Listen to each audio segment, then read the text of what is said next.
In this lesson, we're going to find a derivative using the limit process, also known as finding a derivative using the formal definition. Also, you may hear the language finding a derivative using the limit definition. So all these words mean the same thing. It means to do what we're about to do. It basically means find a derivative the long way with a lot of pain. The good news is that we will find derivatives the long way, but soon we will find derivatives with shortcut rules. So this does get easier, but this is the basis for why we can find a derivative. All right, so a derivative is just going to be an equation that would allow us to find the slope of the graph of that function that we're looking at, okay, at any particular x value. So we're going to do 3 examples. The first example is this polynomial quadratic equation. So go ahead and write this down. Go ahead and pick up your calculator and let's graph that. It's good to have a visual of what we're doing. So my calculator, these are the 3 examples we're going to do, but I have highlighted the polynomial, the quadratic up here. So I just turned off the other 2 functions. I have them stored in here so that when I'm ready to turn them on, I can. But right now, because the equal signs are unhighlighted, they won't graph. I'm just going to graph this quadratic equation. I'll start with the zoom 6 window and then adjust if I need to, if it's not a good view. No, it's good. So I'm going to draw a sketch of that over here so that we can connect to that graph.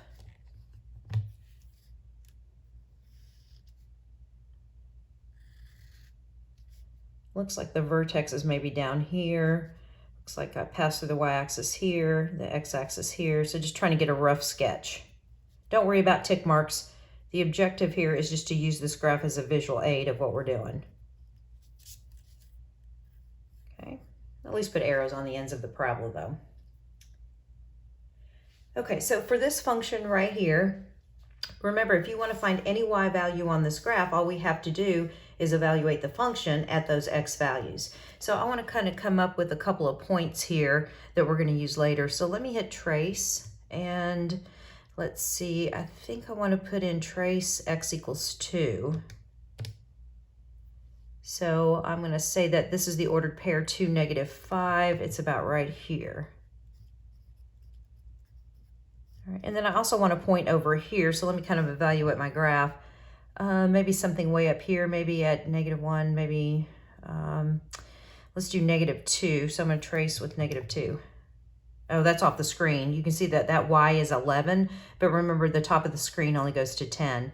So let me try -1. That's good enough.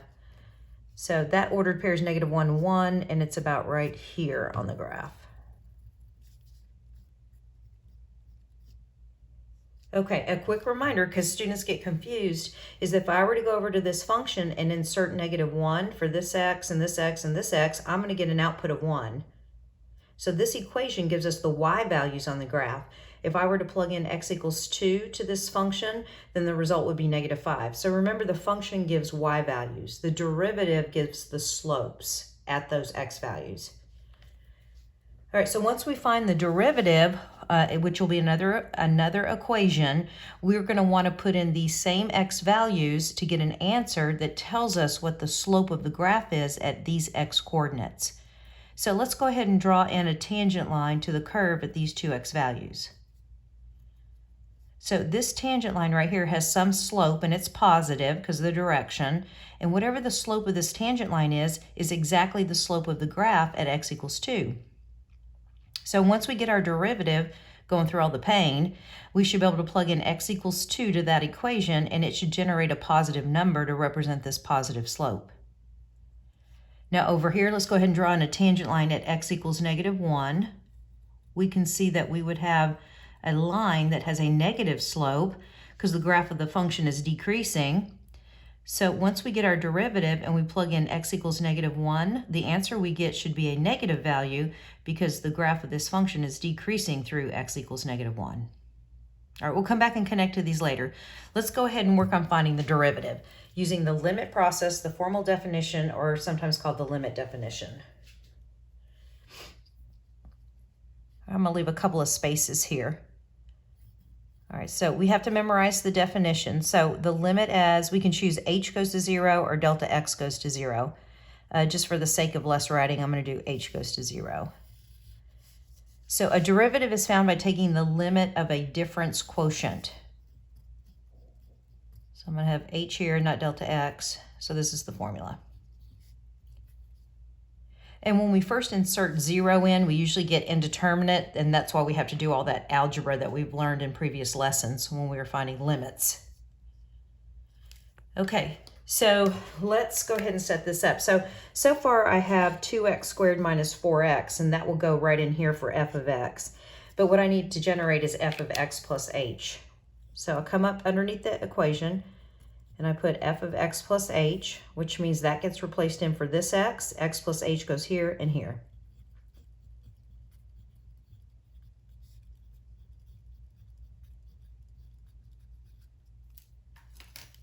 Okay, so now I have f evaluated at x plus h here, and it's going to be inserted for this notation.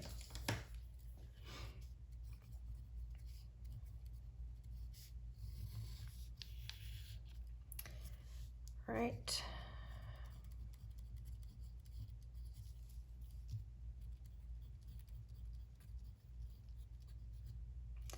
Now in the formula, it's minus, and then we want to subtract the function. Well, notice you have 3 terms, so you need to make sure and put the function in parentheses, especially if you have more than one term. Because when you subtract, you've got to change all these signs. All right, before I forget, I want to come back here because I meant to do this first, that this whole limit right here is going to equal the notation f prime at x. So this prime notation from a previous lesson tells us that the f prime is the derivative of this function f of x, and the prime equation, when we plug in x values, gives us the slope of the graph at those x values. So this whole thing right here, this ugly thing, is equal to this little bitty notation right here. So I meant to keep that here as we work down. So let me bring down f prime of x again, equals, the equals goes here, but not between the limit and the difference quotient. Because all of this is going to equal an equation, and once it does, then it's equal to that notation, f prime of x. Okay, I'm going to quickly FOIL that and distribute the 2 through it. So first you have to do the power and then multiply by 2, but the result of doing all of that is going to be this expression right here. So I just quickly computed that. Now I'm back in the problem. Let me distribute the -4. If arrows helps to remind you to distribute that -4 into that h, it might be a good idea for you to put the arrows there. I'm at -5. Now let's distribute this -1, changing all the signs of the function.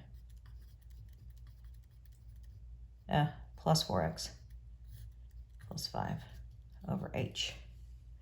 When I start to cancel, I always start back here at the function, because everything should cancel if I've done all my work right. So that 5 will cancel with that 5. Or -5, the 4x should cancel with the -4x, and the -2x squared should cancel with the +2x squared. And if things don't cancel, then it just tells me that I probably need to go back up here and look for a mistake I made. Okay, let's bring down f prime of x is what we're seeking, the derivative for f of x. We still have the limit, it has to come down, otherwise we're not finding a derivative. Okay, all the remaining terms, notice they have an h. If you wanted to collect, if it was possible, go ahead and do so, but you don't have to. I'm going to factor out the h from all of these remaining terms. And check your work by multiplying back in. All right, when you bring out that GCF, we're allowed now to divide out these h's. Notice that we're now able to plug in 0. Now that I'm going to plug in 0 for h, I don't need the limit statement anymore. So this term will go to 0, and then my answer is going to be this equation right here. So this is my derivative. This is an equation that's going to allow me to find the slope of this graph, this function, at any x value. All right, so let's kind of test our work here. I'm going to say find f prime at -1. Well, we've got a prime equation, so let's plug in -1 for this x.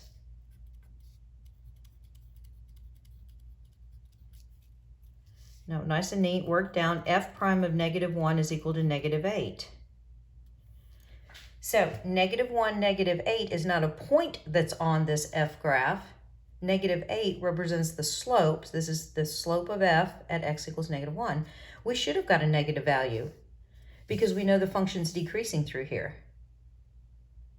Okay, let's further write an equation of this tangent line. Part of our work involves writing equations of these tangent lines, which means we've got to find the derivative to get the slope.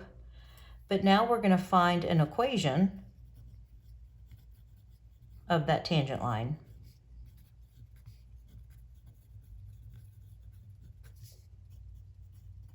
At x equals -1. All right, so how do we find an equation of a line? It's a tangent line, but it's more importantly, it's just a line. Well, I'm going to use point slope. Y minus y sub 1 equals m times x minus x sub 1. All right, so remember, we need an ordered pair. We have one. It's -1, 1. And then we need m, a slope, your MTG. Well, we found the slope back up here. It's -8. So y minus 1 equals, the slope is -8, f prime of -1, and then x minus -1, or x plus 1. So that's the equation of your tangent line. Do you want to solve it for y? Well, that's certainly your choice. Unless I'm told I have to, I'm not going to. It's common practice for us to leave our answer in point slope form. Okay, let's do the same thing over here for the other point. Let's find the slope of the graph at x equals 2. Remember, this is the ordered pair, this is the y value, but the slope is going to be some other positive number here. So we can go back to the same derivative and now plug in x equals 2. So let's find f prime at 2. Well, f prime at 2 means go back to the derivative.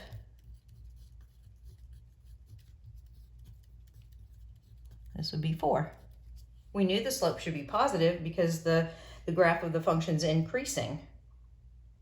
So if you're just asked to find the slope, you're done. But what if they want you to actually write an equation that represents that tangent line? Well, then that's when we use point slope.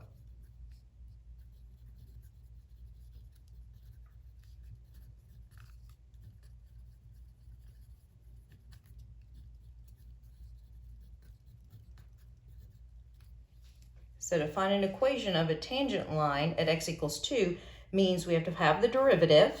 So we might have to find that. Plug in the x coordinate of 2. Get this slope value. Remember, this is slope, m. And then we also need the point. But we have a point. We have the point 2, -5. So that's y minus, so that's y plus 5. And the slope is 4. And then the x coordinate is x minus 2.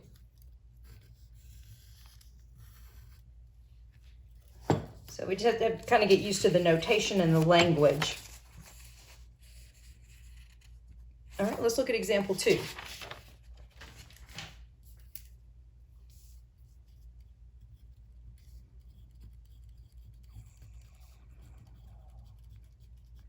This is actually going to be an easier problem. So if you think about it, this right here, if we graph it, is just a linear function. So let me go back to my y equals. I'm going to turn this equation off.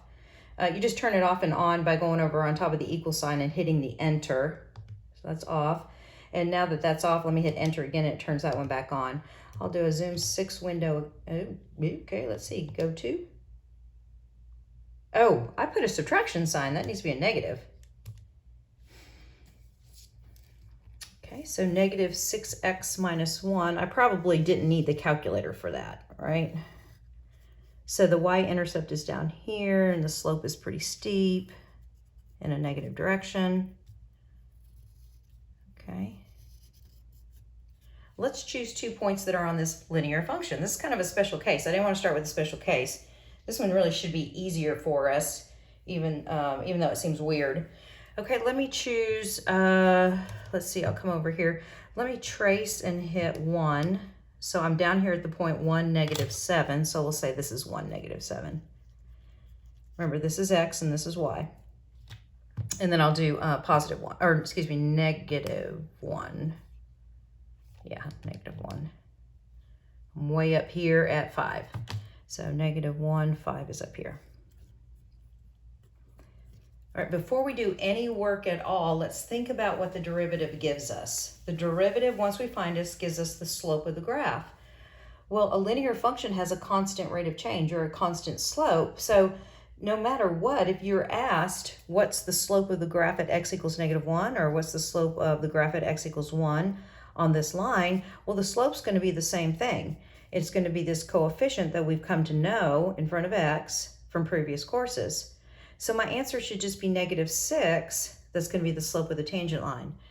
If you were asked to draw in the tangent lines to x equals -1 and x equals +1, well, you're drawing in a tangent line that lays on top of that line. So those tangent lines are all going to have the same slope as the slope of the line. So I just kind of want to make a prediction as to what we're going to see when all our work kind of falls together. All right, let's find the derivative. So the derivative is f prime of any x that's on this function, and it's equal to the limit. You know what? Let me squeeze this down and put this down a little bit further because I got to squeeze some things in. So f prime of x is the limit as h or delta x. Remember, there's no equal sign here, and here's the formula. It's a limit of slopes. And as a reminder, we have f of x. It's right here. It goes in, inserts here. And we need to generate something to put in for that notation. So we generate it. And we're going to put x plus h here. So now we're good to do the setup. Okay, all the way through all these long painful problems, bring down f prime of x.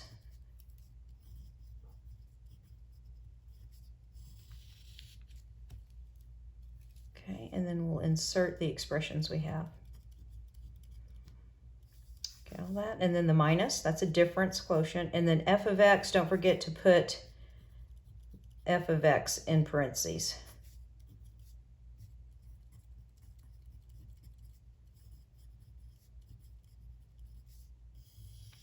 So this isn't going to be as painful as the quadratic. It's not too much, it's not foiling or anything. Let's distribute the -6. Again, I would recommend arrows so you don't forget. Let's distribute the -1. So that's plus 6x plus 1 all over h. Again, I start at the back looking for things to cancel, so that those ones should cancel, positive and -1. 6x should cancel with that one. Let's bring down f prime of x. Let's bring down the limit. And I'm actually just left with -6h divided by h.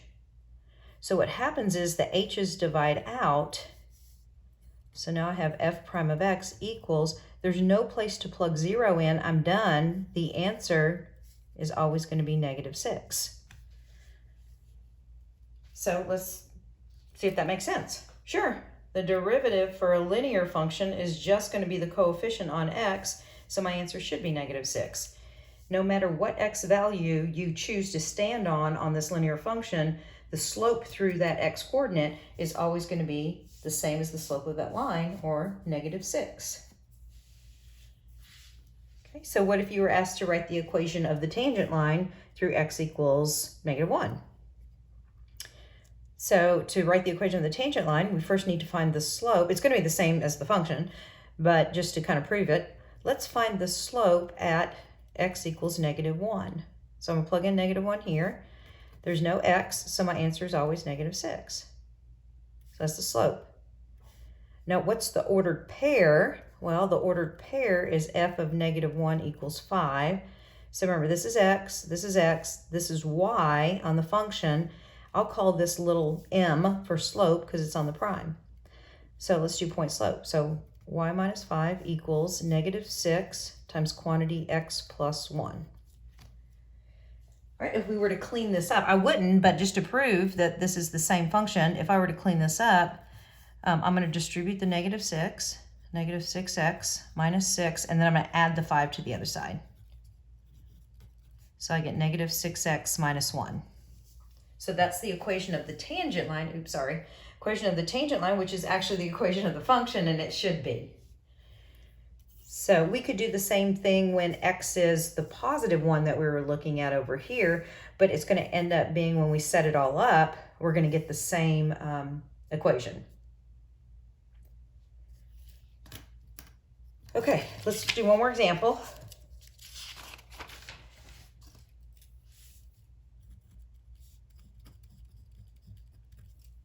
Let's mix it up a little bit. Let's not do a polynomial. Okay, let's do a radical square root function. All right, it's in my calculator.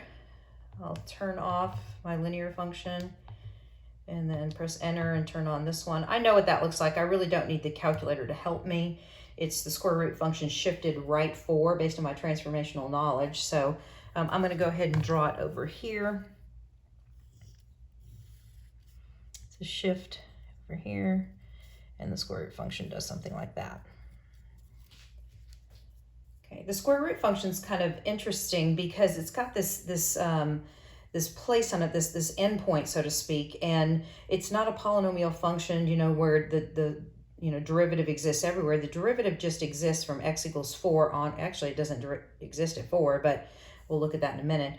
The derivative exists on just the domain of the function, but not at 4. Okay, and we'll look at that interesting situation. Okay, let's find some values that are on this graph. I mean, it'd be easy for me to plug in some x values here. How about if we plug in like 8? Let's trace it at 8. So 8, 2. Okay, so right here maybe is the ordered pair 8, 2. Because if you put 8 in here and subtract 4, you get the square root of 4, which is that y coordinate. Let's see what would be the next one that would be a perfect square. 10, so I guess that's 9, so 13. If x is 13, subtract 4, you're going to get square root of 9, so that point would be 13, 3, which would be way, I didn't leave myself enough room here, but let's just imagine that this point right here is the point x equals 13 and y equals 3. Notice what happens on the graph. If you were to hit 13, it's probably going to tell us error because our window's not set to include an x value of 13. Yeah, invalid. So we can go to, if you want, or you can go back to window and maybe go x max to 15. So you're going past it a little bit. Now hit trace and hit 13. So 13, 3. All right, so let's just talk about the slopes of the square root graph here. So if I were to draw on the tangent line at x equals 8, it would look something like this. Okay, it has a positive slope, but it's not very steep of a line, so it's going to be a small positive slope. And the further you go out, the graph is kind of flattening, although still rising. So if I were to draw the tangent line in here, the slope of that tangent line, or the slope of the graph here, is going to be a little bit less than the value of the slope here, because those tangent lines are getting, closer to kind of like a horizontal line. All right, so let's see if our derivative shows us that the slope at x equals 8 and the slope at x equals 13 compare that way, where they're both positive, but the slope at x equals 8 is slightly greater than the slope at x equals 13. All right. All right, so I want to find the derivative. I want to find the derivative at any x.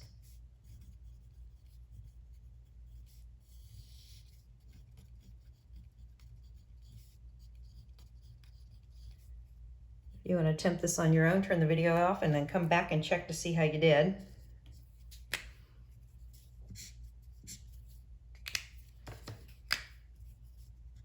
That's what I got to find.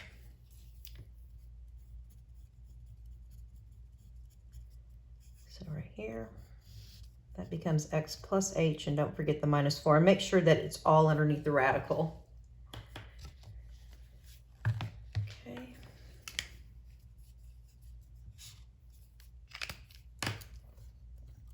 So look on your paper, make sure you're bringing the prime down. It's just nice the way everything kind of connects then when you're done finding the limit.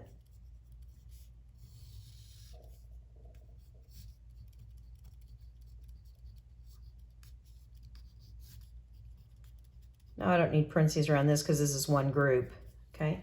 And just a reminder, the reason we're doing all of this algebra is because when you first plug in 0 for all the h's, you're going to get indeterminate.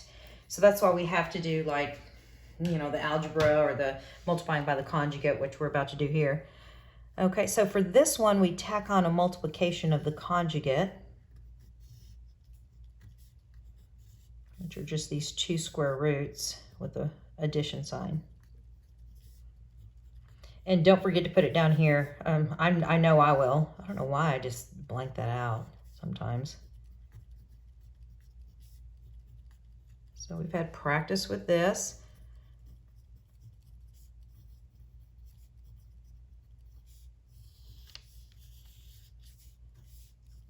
Okay, the 2 numerators are conjugates, so we just multiply here.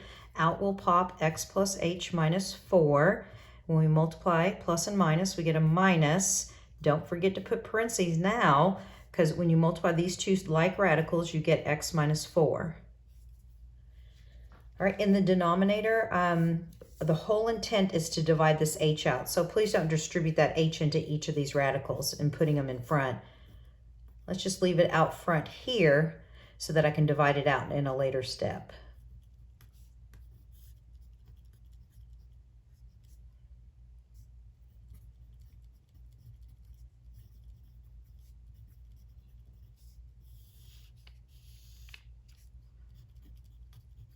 All right, let's distribute that negative through. Oh, I think I forgot to close that parenthesis.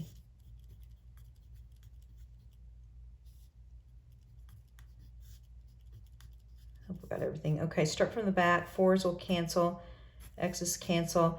And what's nice is that h will divide out with this h down here, leaving a 1 in the numerator. Oh, I forgot that parenthesis again. Are we ready to plug in 0 for h? Yes, we are. So we still keep the f prime notation. That's all by itself. So now when we plug in 0 for h, right here, I can drop the limit. I've got 1 over square root of x minus 4 plus the same radical here, square root of x minus 4. Oh, I hope I'm still on screen. All right, let's clean this up. We have 2 like radicals, so it's 1 over 2 radical x minus 4. So this is the derivative that goes with this function right here. This is the equation that's going to allow us to find the 2 slope values on the graph. So let's find f prime, what do we say, of 8? And let's find f prime of 13. All right, f prime of 8. Well, let me get the equation in front of me again of the derivative.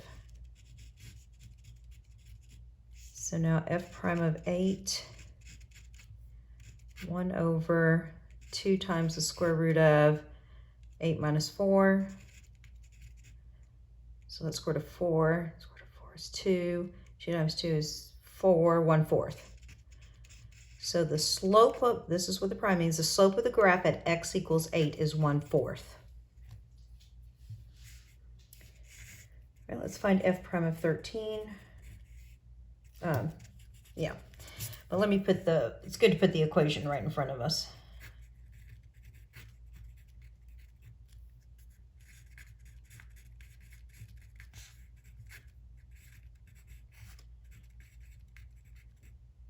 So 13 minus 4 is 9. Square root of 9 is 3. 3 times 2 is a 6, or 6. So the slope at x equals 13, a later x value, is 1/6.